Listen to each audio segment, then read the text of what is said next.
بسم اللہ الرحمن الرحیم۔ صفی اللہ ایک نوجوان تھا، ماں باپ اس کے مر چکے تھے، کوئی لڑکا بھی نہیں تھا، صرف وہ تھا اور اس کی خوبصورت بیوی ستارہ۔ وہ بہت سلیقہ شعار اور باشعور عورت تھی۔ اس کو اپنی بیوی سے بہت محبت تھی اور ضرورت سے زیادہ الفت تھی۔ ایک دن کی جدائی اس پر گراں تھی اور اسی بے پناہ محبت نے اسے تلاش معاش پر نکلنے سے باز رکھا، یعنی وہ گھر پر ہی رہتا اور کام پر نہیں جاتا تھا۔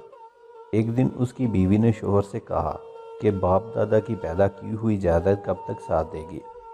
اگر یہی دن رات رہا تو ایک دن غربت آ کر رہے گی۔ اس کے شوہر نے کہا، کیا کروں؟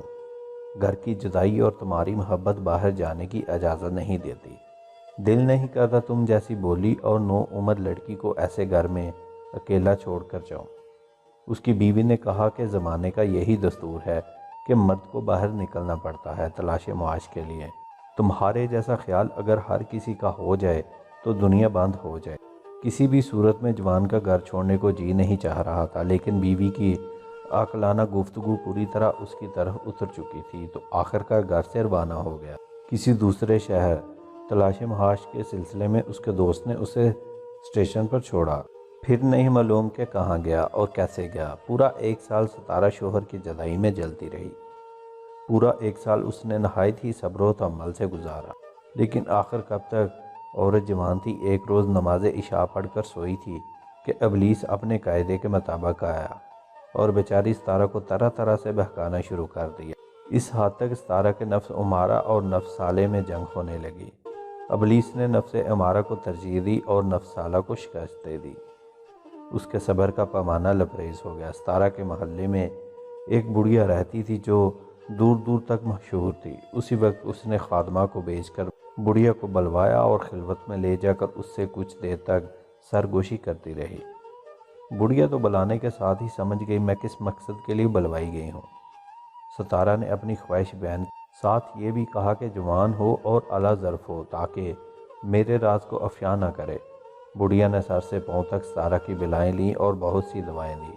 ستارہ کے گھر سے راستے میں چلتے ہی چلتے بڑھیا نے نوجوان کو تجویز کر لیا۔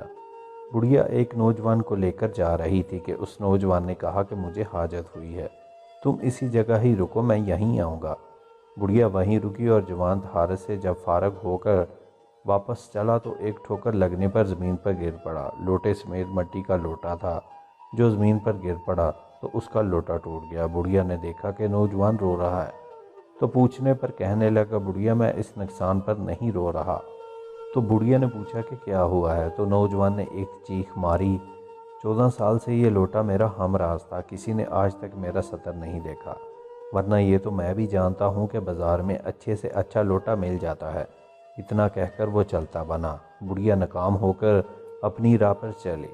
جب گھر پہنچی تو ستارہ بے چینی سے اس کا انتظار کر رہی تھی۔ ستارہ خوشی سے اچھل پڑی کہ بڑھیا کوئی شکار ڈھونڈ کر لائی ہے، مگر بڑھیا نے کہا، صبر کے ساتھ اطمینان بھی رکھو، آج شکار مل تو گیا تھا مگر تقدیر کو کچھ اور ہی منظور تھا۔ ستارہ کو سارا ماجرا بتایا تو ستارہ رونے لگی، تو بڑھیا کے پوچھنے پر کہنے لگی کہ میری قابل نفرت زندگی پر مجھے افسوس ہوتا ہے۔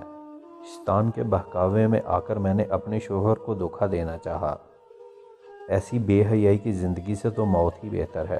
افسوس نوجوان نے ایک بے جان لوٹے کو اپنا سطر دکھانا پسند نہ کیا اور میں ایک غیر مرد کو اپنا سطر دکھانے کے لیے خوشی خوشی راضی ہو گئی۔ مجھے خاوند کا خیال بھی نہیں آیا۔ تو اس ستارہ نے توبہ کی اور دونوں ہنسی خوشی زندگی بسر کرنے لگے، اور اس ستارہ کے طفیل بڑھیا نے بھی توبہ کی، اور توبہ کرنے پر اللہ نے اس بڑھیا کے لیے ایسے رزق کا انتظام کر دیا کہ وہ حیران رہ گئے۔ ستارہ کا شوہر بہت پیسے کما کر لایا اور اس کا شمار شہر کے امیروں میں ہونے لگا، تو ستارہ کی مدد کرنے کے لیے گھر کے کاموں میں اس بڑھیا کو بلوا لیا اور اسے کام پر رکھ لیا۔ اس طرح وہ ہنسی خوشی اپنی زندگی بسر کرنے لگے۔ اردو ہندی سٹوریز کے پیارے ناظرین، ہمارے چینل کو سبسکرائب کر لے، بیل آئیکن کو دبا دے۔ ملتے ہیں ایک نیو سچی کہانی کے ساتھ، اپنا خیال رکھیے گا، اللہ حافظ۔